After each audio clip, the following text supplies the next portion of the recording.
IBS 빌딩, 그러니까 IBS가 출연하게 된 과정들을 설명을 드리겠습니다. 첫 번째로 생활 환경의 변화가 되겠습니다.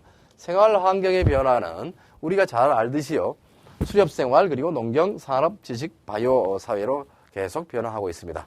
이렇게 변화하고 있는 것에 건물을 보면 그때 당시에는 이동식 주거, 그 다음에 촌락 그리고 마을 군집해서 농경 생활을 하다가 산업 사회로 바뀌면서 이제 빌딩 또는 주상복합, 공동주택, 복합건물 이렇게 대형 건물로 발전을 하게 됐죠. 그 다음에 이제 최근 들어서는 이제 지능형 빌딩이다. 지능형 빌딩. 제가 말씀드렸던 것처럼 또 다른 명칭은 스마트 빌딩, 테크노 빌딩, 첨단 정보 빌딩, 실버 빌딩, 유비 빌딩, 유비쿼터스 빌딩 되겠죠. 많은 건물들을 모아서 이제 아주 멋진 도시를 지금 신도시를 설계하고자 할 때에 우리가 UCT, U타운 이렇게도 얘기하는 유비쿼터스가 되겠습니다. 그래서 이러한 시스템들이 이제 발전 과정을 쭉 놓고 봤었을 때 결국에는 이제 바이오 빌딩으로 가게 된다 이겁니다. 그래서 이것을 건축적인 그리고 거주적인 그런 부분에서 이제 봤었을 때는 이런 형태가 되고요. 여러분이 들어왔던 그리고 주변에서 알게 되는 그러한 전자전기 신호 중에서 아주 재미있는 것이 있죠. 아날로그입니다. 그러니까 수렵 농경사회에서는 아날로그적인 그러한 시스템, 아날로그적인 그런 장치물들 이렇게 생각하시면 되겠고요. 그 다음에 이제 산업사회와 지식사회에서는 디지털, 여러분들 디지털 많이 듣죠? 광고에서도 그리고 또 주변에서도 아니면 어떤 설계 시방이라든가 아니면 매뉴얼이라든가 주변에서 이 디지털 얘기를 많이 듣습니다. 여러분 호주머니에서도 지금 휴대폰이 있습니다. 휴대폰도 디지털 기기죠. 그 다음에 이제 새로운 용어입니다. 디지로그, 디지로그 처음 들으실 겁니다. 아날로그에서 디지털로 그리고 디지로그로 이렇게 바꾸고 갔습니다. 그래서 산업사회와 지식사회는 디지털에서 이제 디지로그는 지식사회와 바이오사회에서 변해가는 그러한 신호라고 볼 수 있으며 이런 방식으로 이렇게 우리는 IBS의 그 출현을 이해를 해볼 수가 있겠습니다. 자, 그러면 아주 일반적인 것이지만 사실 여러분들 아날로그하고 디지털 그리고 디지로그를 설명을 하라고 하면 아마 잘 못할 겁니다. 그리고 정의를 내리기가 좀 쉽지가 않지요. 그냥 그 명칭 그 자체로만 아날로그, 디지털, 디지로그 이렇게 얘기하실 겁니다. 그래서 이번 시간에 이 아날로그와 디지털 그리고 디지로그에 대해서 제가 조금 더 자세하게 설명을 좀 드리겠습니다. 첫 번째, 아날로그. 여러분, 제가 여러분한테 지금 제 육성으로 여러분에게 지금 강의를 하고 있습니다. 강의를 하고 있을 때 제 육성은 목소리가 커졌다가 작아졌다가 그리고 또 길게 했다가 짧게 했다가 작아졌다 커졌다 내 마음대로 나는 할 수 있습니다. 그러한 목소리 아날로그입니다. 그리고 여러분이 지금 공부를 하고 계시는 사무실 또는 여러분이 계시는 방 아니면 또 다른 장소에서 느낄 수 있는 따뜻함 그리고 시원함 아니면 더움 아니면 습도 이런 것들 모두가 다 아날로그적인 것이죠.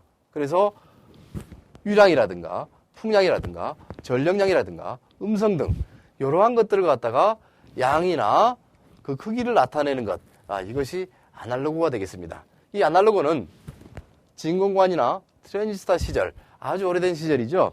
이러한 장치를 통해서 단순 기계적인 장치로 이제 만들어서 사용을 했던 것이 이 아날로그적인 시스템들이 되겠습니다.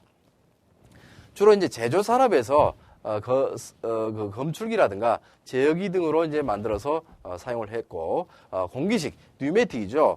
여러분들 버스라든가 아니면 어떤 그 자동차에서 문을 닫고 열고 하는 것도 자동으로 하게 되는 경우도 있고요. 다음에 공기 압축을 통해서 드라이버를 대용한다든가 드릴을 대용한다든가 그런 것들도 전부 다 공기 방식을 사용하고 있는데 이 공기 방식에 대한 것이 뉴매틱 방식이라고 할 수 있습니다. 그래서 뉴매틱 방식의 제어기나 또는 기계식 기록계 등 이러한 것들이 전부 다 이 아날로그 장치물들의 한 가지가 되겠습니다. 그래서 아래에 보면 태엽시계라든가 스텝 제어기, 압력 제어기 이러한 것들이 이제 아날로그 제품들이 되겠는데요. 아주 좀 더 이해를 하기 쉽게 제가 말씀드리겠습니다. 여러분들 홍콩 영화 좋아하십니까? 홍군보가 그 영화를 촬영할 때 가지고 다니는 휴대폰이 있었습니다. 그 휴대폰은 아주 컸지요. 그때 당시에 아날로그 시절입니다. 그 홍금보가 가지고 다니던 그런 휴대폰들 굉장히 컸습니다. 배터리도 큽니다. 무겁습니다. 그러니까 영화에서 보면 흉기로 사용도 하더라고요. 우리가 생각해 보면 휴대폰이 지금 여러분들 호주머니에 아주 작고 그리고 소형화되어서 굉장히 배터리도 오래가는 그런 휴대폰을 사용하고 있지만 그 당시에는 그 무겁고 큰 휴대폰이 아날로그적인 그런 휴대폰으로 사용이 됐는데 통화 중에 만약에 구를 지나가거나 아니면 대형 덤프트럭이 지나갈 때에 잠깐 소리가 끊어지진 않지만 소리가 작게 들리거나 잡음이 생기는 경우가 있습니다. 그런 경우는 아날로그적인 연결입니다. 그러니까 완전히 끊어지지 않고 연결이 돼 있대 정확하지 않는 것들, 이런 것들이 이제 아날로그적인 그런 신호들이 되겠습니다. 그리고 또 한 가지, 아마 천리안이라든가 예전에 이 모뎀을 통해서 여러분들이 그 파일을 주고받거나 아니면 대화를 하게 되거나 이러한 경우에도 우리가 01411이라든가 이런 특정 번호에 연결시켜서 다이얼 모뎀이 동작이 됐었을 때에 컴퓨터와 컴퓨터가 연결돼서 정보를 주고받는 경우, 그런 경우도 우리가 아날로그 시절에 썼던 다이얼 모뎀들이었죠. 56,000 bps다 이렇게 얘기를 했었습니다. 56,000 bps. 1초당 56,000개의 비트를 정보를 주고받을 수 있는 그런 시절이었다. 그래서 그 아날로그 전화기, 요새는 이제 그 전화기들도 디지털 전화기들이 많이 나왔고요. 최근 들어서는 인터넷 전화기, 디지털 전화기까지 나왔지만 아날로그 시절에는 이렇게 다이얼 모뎀을 통해서 정보를 주고받는 그런 경우들이 있었었죠.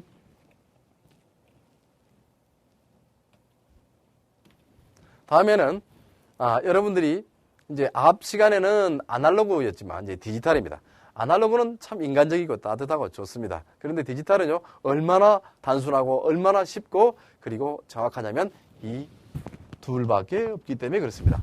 0과 1밖에 없습니다. 0 아니면 1입니다. 지금 제가 강의하는 이곳은 라이트가 여러 개 켜져 있습니다. 아주 밝고 좋습니다. 이 상태는 불이 켜져 있다라고 얘기합니다. 그럼 이거의 반대는 뭘까요? 불이 켜져 있지 않는 상태입니다. 그러니까 전원 또는 조명이 ON이 되었다. 그러면 1이라고 볼 수 있겠고, 그렇지 않으면 0이라고 생각할 수 있겠습니다. 그렇지 않은 경우라고 하면 조명이 꺼져 있는 상태죠. 오프 상태죠. 그런 경우라고 하면 0이 되겠습니다. 이 두 가지 조건밖에 없습니다. 그런데 여러분들 디지털로 0과 1로 표현되는 것인데 여러분 휴대폰으로 영상이나 문자나 음성을 주고받을 수가 있습니다. 얼마나 대단합니까? 즉 말해서 0과 1로 조합을 해서 음성이나 음악 그리고 영상 등을 정보로 표현하는 것을 우리가 디지털이다 이렇게 얘기합니다. 그러니까 지금 말씀드린 아날로그나 디지털들, 이러한 신호의 기초를 잘 모르면 IBS 빌딩에 있어서의 각각의 시스템들을 이해하기가 좀 어렵습니다. 그래서 제가 이렇게 디지털에 대해서 아날로그에 대해서 잘 말씀드리려고 애를 쓰는 겁니다. 그래서 이런 디지털은 IC를 이용했지요. IC, Integrated Circuit이죠. 그래서 다량의 정보를 처리할 수 있다. 다량의 정보를 처리한다 그러면 현재 상암 경기장에서 축구 경기를 하는데 그 축구 경기의 장면을 카메라로 찍어서 상대국 또는 세계 어느 곳이라도 그 정보를, 영상 정보를 보내는데 디지털로 보냅니다. 그런데 그 디지털로 보냈을 때 상당히 빠른 시간 안에 그 영상을 볼 수가 있죠. 지금 말해서 여러분들이 지금 DMB로 영화를, TV 화면을 볼 수 있는 것도 전부 다 디지털 신호로 전송이 되어서 아주 깔끔하고 환하고 맑고 밝게 이렇게 볼 수 있는 것도 전부 다 디지털 정보에 많은 정보를 처리할 수 있는 그런 기술이기 때문에 그렇죠. 자, 그러면 그 디지털의 기술을 가지고서 PLC라든가 DDC, PLC는 프로그래머블 로직 컨트롤러, 주로 공장 제어에서 많이 쓰는 제어기가 되겠죠. 그 다음에 DDC, 다이렉트 디지털 컨트롤러, 오늘 여러분들은 처음 들으실지도 모르겠습니다만 주로 많이 쓰이는 제어기라고 보십시오. 그러니까 건물 내에서 어떤 제어를 하기 위해서는 무조건 이러한 제어기들이 있어야 된다. 어떠한 제어기들이 있어야 된다. 그것이 우리가 쉽게 정보수집반이다. 이렇게 얘기를 하게 되는데 이 정보수집반 개발에 이 IC를 이용해서 디지털 회로로 제품을 만들었다. 이렇게 보시면 되겠습니다. 또한 디지털화되면서 여러분들 건물에서 그 건물을 관리하는 시스템들을 잘 보면 모두 다 컴퓨터로 되어 있습니다. 모두 다 컴퓨터다. 그럼 모두 컴퓨터들은 무엇이 있습니까? 컴퓨터에는 잘 아시는 윈도우 기반의 시스템인데 MS-DOS부터 시작을 했습니다. 잘 아시죠? MS-DOS. 예. 그 다음에 윈도우가 있습니다. 마이크로소프트사에서 개발한 OS가 있습니다. 그러니까 IBS나 BAS에서는 윈도우 기반의 시스템이다. 윈도우 기반의 시스템이기 때문에 오퍼레이션 시스템, OS가 있어야 된다. OS는 이 컴퓨터를 운영하는 운용 시스템 프로그램이죠. 그러면 IBS나 BAS에서 쓰이는 시스템의 프로그램은 응용 프로그램입니다. 응용 프로그램. 예, 어플리케이션 프로그램 이렇게 얘기하죠. 응용 소프트웨어 이렇게 얘기를 해도 되겠습니다. 그러니까 이러한 윈도우가 상당히 많이 팔렸죠. 이 제어기는 윈도우 개발에 따르는 변화에 따라서 계속 바뀌어갈 수밖에 없었습니다. 그러니까 윈도우가 윈도우 3.0, 3.1 그리고 윈도우 95, 98, 미, NT 그리고 XP 최근 들어서 비스타까지 이제 출시가 되었는데 그렇게 출시가 될 때마다 이 제어기들이 서로 통신을 또 해야 되기 때문에 자 컴퓨터는 응용 소프트웨어를 가지고서 정보 수집반하고 통신을 해야 되는데 소프트웨어가 정보 수집반하고 통신할 때도 역시 마찬가지로 정보의 전달을 가져와야 되는 것이죠. 그래서 계속 윈도우 발전에 따라서 정보 수집반도 발전해가는 것을 볼 수가 있고요. 이것은 또 인터넷을 통해서 원격 감시하는 것도 역시 디지털의 기술이라고 볼 수 있겠습니다. 그래서 이제 이 디지털의 발전에 보면 여러분들이 인터넷을 이제 말씀드렸으니까 인터넷 잘 보십시오. 1메가 ADSL, 10메가 VDSL, 최근 들어서 100메가까지 인터넷 통신이 가능한 속도 자랑을 합니다. 그러니까 정보라고 하는 것은 이제 규격화된 정보로서 서로 공유를 해야 되지만 이제는 속도 전쟁입니다. 그러니까 정보가 규격화되는 것은 인터넷을 통해서 TCP/IP를 통해서 충분히 공유가 될 수 있었는데 이제는 속도 경쟁이다. 이제는 속도가 빨라야 된다. 뭐 이렇게 또 광고를 하거나 변해가고 있는 것을 볼 수 있죠. 자, 그래서 디지털 신호는 TV 광고 중에서 0과 1이 조합된 이러한 신호들로 이렇게 광고를 하고 있고 캐시기에 가보면 터치를 해서 현금을 인출하거나 입금하는 또는 조회하거나 그런 기능도 역시 터치스크린 디지털이죠. 이동통신 마찬가지고요. 또 제어기들도 역시 마찬가지로 그렇게 디지털 신호를 가지고서 가공한 여러 가지 장치들이 되겠습니다. 다음에는 이제 처음 들으신 용어입니다. 디지로그. 예. 자, 아날로그하고 디지털을 만들어서 사용하다 보니까 둘 다 좋아요. 그렇지만 아날로그는 너무 부드러워서 오차 편차가 많고요. 디지털은 너무 정확해서 이건 또 인간적이지 못해요. 그러니까 CD하고 LP 중에서 어떤 게 소리가 좋으냐 이렇게 질문하는 경우도 있죠. CD가 좋습니까? LP가 좋습니까? 자, LP는 아날로그이고 CD는 디지털입니다. 그리고 또 MP3로 여러분 들으시는 음악들도 전부 다 디지털이죠. 그러니까 두 개가 누가 좋다라고 하는 것은 듣는 사람에 따라서 다르겠습니다. 그래서 이제 점점 바뀌어서 그러면 우리 디지로그라는 것을 만들어보자. 디지로그. 그래서 아날로그하고 디지털을 합성을 했습니다. 그래서 이제 제어 기능은 디지털이고 설정, 감시, 조작은 이건 사람이 하는 거죠. 사람이 하는 거니까 사람이 조작하거나 사람이 보거나 사람이 설정하거나 이러한 기능들은 이제 아날로그로 하자. 그래서 이렇게 다이얼은 아날로그 형태로 옛날 온도 조절기처럼 이렇게 돌릴 수 있는 형태로 만들어서 아날로그이고 그 내부에서 보여지는 값들은 디지털로 보여지고 그리고 정보들도 역시 마찬가지로 디지털로 전송을 하게 되는 그러한 시스템. 그러니까 친환경적인 그러한 장치라고도 볼 수 있겠습니다. 그래서 자동차 계기판도 보면 내부는 디지털, 외부는 아날로그로 표현하고 있는 최근에 아주 멋진 자동차도 볼 수 있죠. 이러한 것들이 내가 선택해서 디지털 또는 아날로그 아니면 디지털 위쪽, 아날로그 밑에 쪽 이렇게 표현할 수도 있고요. 그러한 것들이 이제 디지로그의 시스템들인데 점차적으로 이 빌딩이 진화하면서 이런 시그널에 대한 신호들에 대한 것도 이렇게 또 바꿔가고 있는 것을 볼 수가 있습니다. 자, 그러면 IBS 빌딩이 이렇게 아날로그 디지털 그리고 디지로그에 의해서 계속 발전을 해가는데 산업 사회 환경 변화에 있어서의 그 내용들을 한번 보겠습니다.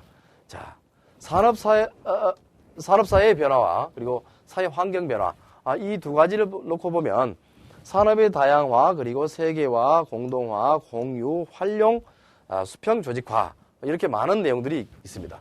다음에 사회 환경으로 보면은 이제 고령화 사회, 여성 사회 참여, 사회 범죄 증가, 이렇게 이런 많은 내용들이 이렇게 있습니다. 자, 이것은 사회적인 부분이 되겠고, 이것은 경제적인 부분이 되겠습니다.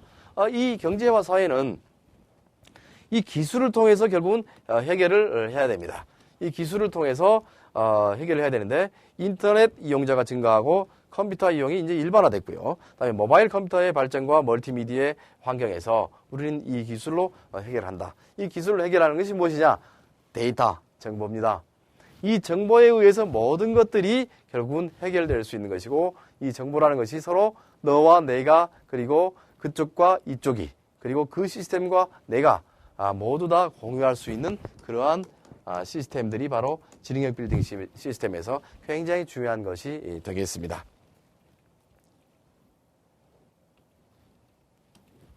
다음에 세대별 변화를 보겠습니다.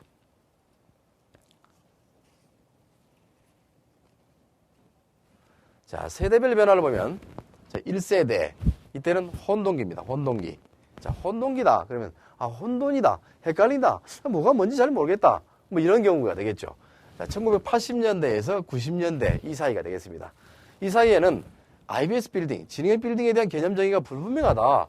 기술적인 표준을 확립하자라는 그런 얘기들이 계속 오갈 수 있는 그런 시기가 됐었고요. 그래서 이제 빌딩 자동화, 사무 자동화, 정보통신 이렇게 세 가지로 분류가 되어 있지만 서로 공유하거나 연동되거나 하는 부분들은 많이 부족했습니다. 따라서 이렇게 각각의 시스템으로만 설치가 되는 그런 시기로서 이제 우리가 혼돈이다.